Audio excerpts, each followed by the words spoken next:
Hey guys, I'm JC and today we're playing Obeka Brute Chronologist. This deck aims to cast or cheat big creatures into play, make multiple token copies of them, and then use those copies to overwhelm its opponents.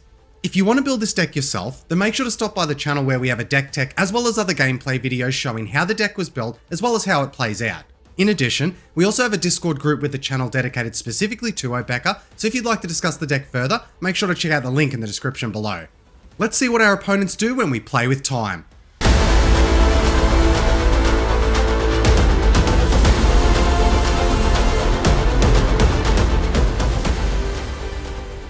Okay guys, let's see who we're playing today. We have Rankle, Master of Pranks, we have Giada, Font of Hope, and to round it out we have Admiral, Beckett, Brass. Alright, let's take a look at our opening hand now. Normally this one, I probably would mulligan away, but that Dockside Extortionist, it's always great to have in the opening hand, so I think we've got to keep it just for that, because it's definitely going to help us fix our colours, and it's not very likely we don't at least get one treasure off Dockside in the early game. So let's see how we go with it. Also makes a really great clone target with Jaxus. Now we are going first, and luckily we do draw into some mana ramp. So let's start by playing our Watery Grave. We'll have it come into play tapped, and then we're going to pass the turn. So it looks like our risky hand did pay off because we really needed the red mana to be able to cast our Dockside, but we did draw into it thankfully. Rankle plays a land, and then they cast a Vampiric Tutor, but that is going to be it for them. Giada plays a land, and then they pass the turn. Beckett Brass plays a land, and then they cast a Soul Ring, but then they pass the turn to us. We draw a Polluted Delta. Well, let's play that land. We'll crack it. We'll put into play our Steam Vents. We'll lose 2 life, so it comes into play untapped. And then we'll cast our Talisman. And that is going to be it for us. Rankle plays a land, a Gaia Reach Sanitarium, so they can make each player draw a card and then discard a card. And now they cast a Demonic Tutor. So a lot of tutoring happening this early in the game. But that is going to be it for Rankle. Giada plays a land. And now they cast a Pearl Medallion. White spells you cast cost 1 less to cast. Okay, well that's a 2 count on the Dockside. Let's see if Admiral, Beckett, Brass has anything else they want to cast to feed our Dockside. But now we go to their turn. They play a tap land for turn, which does require them to bounce land back to their hand. So they return their mountain, and they don't float the mana for it either. And now they cast a Rakdos Signet. But that is going to be it for their turn. We also draw a swamp. So let's start by playing that swamp. And I think this turn we just set ourselves up and get our commander on the battlefield, because the turn after, provided everything doesn't get too crazy or nothing of ours gets removed, we should be able to play our Dockside Extortionist and also our Jaxus and then start copying the Dockside, and that's going to be a lot of good value. So let's get Obeka on the battlefield. And now we'll just pass the turn over. Rankle plays a land. Now they activate their Gaia Reach Sanitarium, so each player is going to draw a card and then discard a card. And we draw a Kiki Jiki. That's actually a pretty nice draw there. We're going to discard our Ardent Elementalist, because with our Dawn of the Dead in hand and our army, we should be able to get it back pretty easily. It looks like Rankle discards a Junji, which is notable. We have an Angelic Accord and also a land. So best guess is Rankle is going to be planning to reanimate that at some point. But that is going to be it for them. Giada starts by playing a Soul Ring. Next they cast their commander, Giada, Font of Hope. Fly and Vigilance. Each other angel you control ETBs with an additional 1/1 counter on it for each angel you already control. And tap to add white. Spend this mana only to cast an angel spell. And after that they pass the turn. Beckett Brass plays a land. Next, they cast a Forerunner of the Coalition. When it ETBs, you may search your library for a pirate card, reveal it, then shuffle and put that card on top. And whenever another pirate ETBs under your control, each opponent loses a life. Alright, well there's a very powerful pirate we have in our hand that they may want, and that's going to be my best guess for the one they go for. Let's see though. It is a pirate tribal deck, so there might be something better they can find. And they get themselves a Dire Fleet Captain. Whenever it attacks, it gets +1/+1 until end of turn for each other attacking pirate.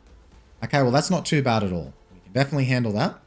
But now they cast a Dire Fleet Daredevil. First strike, when it ETBs, exile target instant or sorcery card from an opponent's graveyard.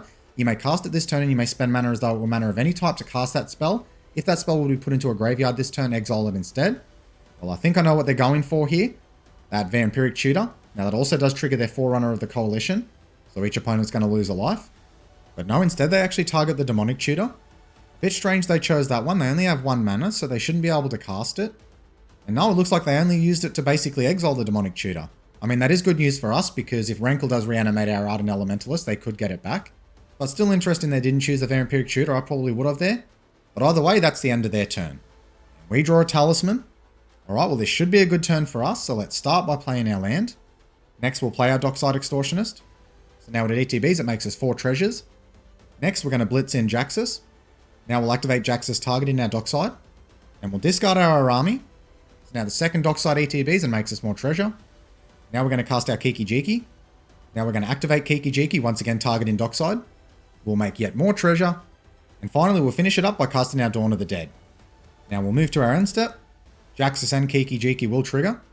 We'll make sure to layer our triggers so we can actually draw the card off one of our Jaxuses, but we will activate Obeka in response afterwards. So the dockside dies, we draw a card, we just get ourselves a land. Now we activate Obeka and end the turn. And overall, not a bad turn 4 for us, that's for sure. But now we move to the Rankle player's turn. They start by playing a land, an Agadeem the Undercrypt, which they do pay 3 life so it comes into play untapped. Next, they cast Animate Dead, targeting their Junji. So they will bring it back to the battlefield, as we suspected. Now they cast a Returned Reveler. When it dies, each player mills 3 cards. Okay, well at least good news it's not a sack outlet, so we don't have to worry about Junji just yet. Hopefully our Dawn of the Dead can get our creatures out of the graveyard before they can utilize them. But that is going to be it for Rankle. Giada plays a land, a tap land, an Emiria the Sky Ruin. So once they have 7 or more planes, they can return a target creature from their graveyard to the battlefield. Next, they cast an Overloaded Winds of Abandon. Exile each creature you don't control. For each creature exiled this way, its controller searches their library for a basic land card. Those players put those cards onto the battlefield tap, then shuffle. Well, it's definitely sad news for us. We did unload our hand there. Luckily, we should be able to get enough basics here to at least pay some of the cost, though I really didn't want to have those creatures exile. So because our deck does run so red heavy, most of the lands we're going to grab are mountains. So we'll grab 4 mountains and an island. Now they move to combat. They decide to pass through combat. Surprisingly enough, Giada does have vigilance, so they could have gotten a free attack there. Maybe they just don't want to anger any players. But that is going to be it for their turn. Beckett Brass starts by casting Anthem Mutineer. When it ETBs, exile up to 1 target non-salamander creature. That creature's controller creates a 4/3 blue salamander warrior creature token, and it also has Encore for 6 mana. A creature we actually run in our deck. And it only has 1 target on the board, so I think we're going to be saying goodbye to Giada here. Giada gets exiled and goes back to the command zone. And then they cast a Fell Flagship. Pirates you control get +1/+0. Whenever Fell Flagship deals combat damage to a player, that player discards a card, and it has Crew 3. But that is going to be it for them. Alright, let's hope for good draws here. Luckily, we have a lot less lands in our deck, so we should be able to draw a lot better. Now, on our upkeep, Dawn of the Dead does trigger. We won't actually return anything here, because we don't have a Becker out to make sure that it stays out. We'll lose a life. And unfortunately, we just draw ourselves the land. So let's play our Reflecting Pool. Next, we'll cast our Talisman. And then we'll recast a Becker. But unfortunately, that is going to be it for our turn. Rankle starts by casting a Black Market. Whenever a creature dies, put a charge counter on Black Market, and at the beginning of your pre-combat main phase, add black for each charge counter on Black Market. Very powerful ramp piece in an Aristocrats deck. And that is going to be it for their turn. Giada plays a land, a Reliquary Tower, so they have no maximum hand size. Next, they recast their commander. Then they follow that up by casting Lyra Dawnbringer. Flying first strike lifelink, other angels you control get +1/+1 and have lifelink. And they move to combat, but once again they pass through combat, and that is it for their turn. Beckett Brass starts by casting Port Raiser. Whenever it deals combat damage to a player, untap each creature you control. After this combat phase, there is an additional combat phase, and it can't attack a player it has already attacked this turn. Well, that will be a strong value piece once they actually have their Beckett Brass on board. Next, they also cast a Changeling Outcast. It can't block and it can't be blocked. Now they move to combat. They decide to pass through combat. And then they give the turn to us. On our upkeep, Dawn of the Dead triggers. This time we are going to return our army. We'll also lose 1 life. Definitely one of the slower cards in our deck, Dawn of the Dead, but when the game gets grindy, like it does after a big board wipe's actually being cast, it actually gives you really, really good value. And thankfully, we also draw ourselves a nice little piece of card advantage. So we'll start by playing our land. Now we'll cast our Ghostly Pilferer. Then, because we don't have anything else to do, we'll just move to our end step. Our Dawn of the Dead does trigger, and we'll activate our Becker to end the turn. Now in Rankle's first main phase, their Black Market does trigger, but it has no counters on it, so they don't get any mana, at least for the moment. Then they cast their commander, which does trigger our Ghostly Pilferer, so we get to draw a card. And we draw ourselves a Final Fortune. Well, I really got to hope Rankle doesn't make us discard a card here. But it's flying in haste. When it deals combat damage to a player, choose any number. Each player discards a card. Each player loses a life and draws a card. And each player sacks a creature. Now they move to combat. Rankle swings towards us. We cannot block, so we'll have to take the damage. Now the question is, what modes do they choose here? And unfortunately, it looks like they chose each player discards a card, and then each player loses 1 life and draws a card. So we are going to lose our Final Fortune here. Let's see what Rankle puts in their graveyard. And it looks like they discarded Sheoldra the Apocalypse. That's a pretty scary creature. We have Gisela from the Admiral. We have a Hagra Mauling. Now luckily for us, we can actually get back our Final Fortune with our Ardent Elementalist using Dawn of the Dead. So we still have that available to us. But now Rankle casts Dance of the Dead, targeting their Sheoldred. And we do also draw a Balefire Dragon, which is an absolutely great clone target. So Sheoldred ETB is tapped. And that is going to be it for the Rankle player. On Giada's draw step, Sheoldred triggers. So they're going to lose 2 life. Then they just move straight to combat. Giada swings towards the Admiral. They can't block, so they take the damage. Now in their second main phase, they cast the Book of Exalted Deeds. At the beginning of your end step, if you gain 3 or more life this turn, create a 3/3 white angel creature token with flying. And for 3 white, tap and exile it, put an Enlightened counter on target angel. It gains you can't lose the game and your opponents can't win the game. Next, they also cast a land tax. At the beginning of your upkeep, if an opponent controls more lands than you may search your library for up to 3 basic land cards, reveal them, put them into your hand, then shuffle. Now they move to their end step, their Book of Exalted Deeds does trigger, so they'll make a 3/3 angel, which actually comes in as a 6/6. And that is going to be it for them. On Beckett Brass's draw step, Sheoldred triggers. Next, they cast their commander, which triggers our Ghostly Pilferer, so we can draw a card. Other pirates you control get +1/+1. At the beginning of your end step, gain control of target non-land permanent controlled by a player who has dealt combat damage by 3 or more pirates this turn. And we also draw ourselves a land for turn, which does trigger Sheoldred, so we'll lose 2 life. Then they follow that up with an Arcane Signet. Now they move to combat. They send their Anthem Mutineer towards the Angel player, as well as their Changeling and their Port Razor. That's interesting. I thought it was going to go towards Rankle, to be honest. Looks like the Port Razor gets blocked by Lyra, and the Angel token blocks the Anthem Mutineer. Now it looks like there were no tricks there. The Port Razor goes down. That triggers Black Market to get a counter. Now the Anthem Mutineer goes down, triggering Black Market once again. And then it looks like they pass the turn to us. On our upkeep, Dawn of the Dead triggers. So we're going to return our Ardent Elementalist.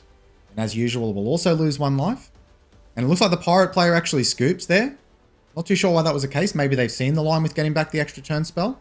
But we definitely don't have the game down and in the bag at the moment. So now when the Elementalist ETBs, we return our Final Fortune. Now we draw an Ancient Silver Dragon for turn, which is actually a really great draw there. That draw also triggers Sheoldred. So let's start by playing our Prismatic Vista. We'll crack it right away to fill the graveyard.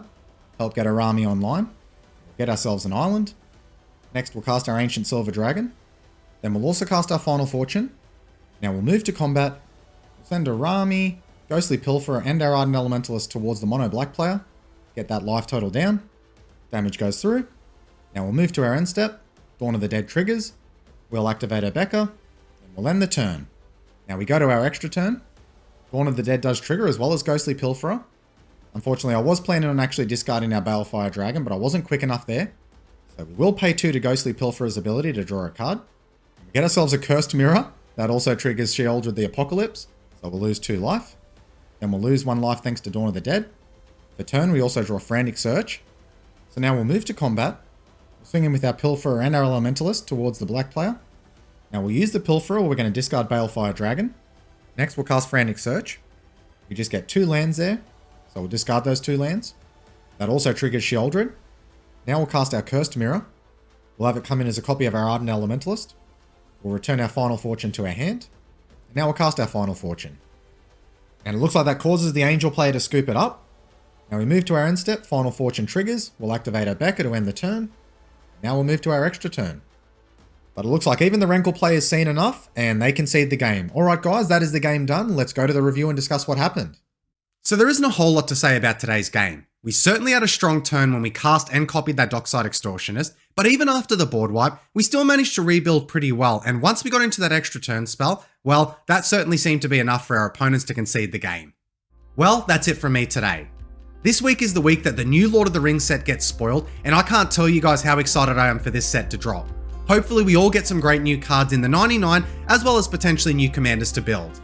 Until next time, guys.